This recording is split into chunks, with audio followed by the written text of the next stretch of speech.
Indian economic updates.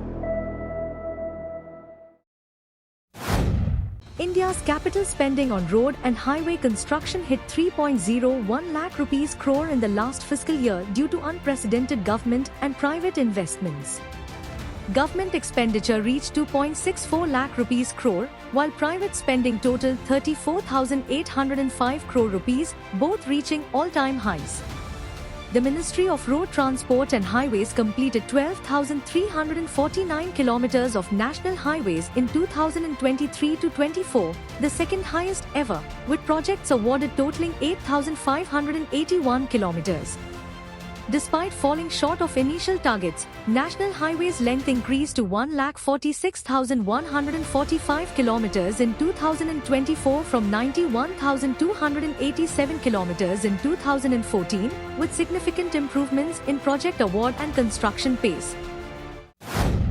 SkyMet forecasts a normal monsoon for India this year, offering hope for improved agricultural output following a challenging 2023 marked by below-normal and erratic rainfall. Predicted to be at 102% of the long-period average, the June to September monsoon season is expected to benefit key agricultural zones like Maharashtra and Madhya Pradesh.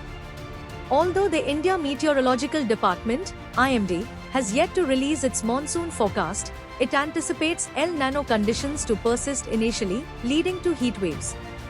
However, a shift to La Niña later in the season may bring favorable rainfall. Despite a potentially tepid start, the latter part of the monsoon season is forecasted to see robust rainfall. Over the past decade, India's petrol consumption has more than doubled, while diesel usage has increased by a third, reflecting the rapid sales of new and larger vehicles. Despite government initiatives promoting electric vehicles and renewable energy, fossil fuels remain in high demand. This trend suggests that oil will continue to be sought after until at least 2040. The shift towards petrol-powered vehicles is driven by factors such as deregulation, reduced maintenance costs, and the availability of hybrid variants. Increased car purchases post-COVID-19, rising disposable incomes, and the aspirational middle class further boost petrol consumption. Conversely, diesel demand has been affected by improved power supply, diminishing the need for backup diesel generators, and the increasing adoption of solar farm pumps, particularly in agriculture. Indians cook less at home now compared to a decade ago, spending more on out-of-home consumption and processed food. This trend is expected to escalate with the rise of quick commerce and food delivery apps, increasing incomes, and evolving food preferences. Urban elite households now allocate nearly half of their food budget to packaged food, restaurant meals, and food delivery, compared to 41.2% a decade ago. With the proliferation of food delivery and quick commerce apps, the share of processed food is likely to have increased.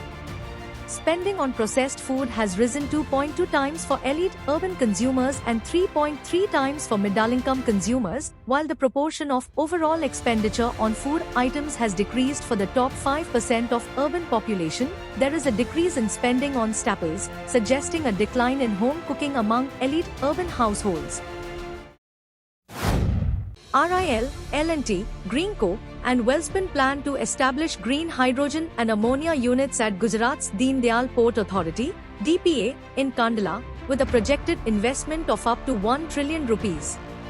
The project, one of India's largest investments in energy infrastructure, involves 14 land parcels allocated for green ammonia production, totaling around 4,000 acres. Kandla Port aims for annual green ammonia production of 7 MTPA and 1.4 MTPA of green hydrogen, contributing to global efforts for net zero emissions.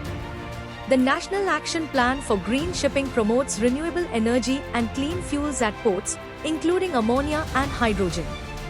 India's National Green Hydrogen Mission targets a production capacity of 5 MTPA by 2030, reducing fossil fuel imports and greenhouse gas emissions.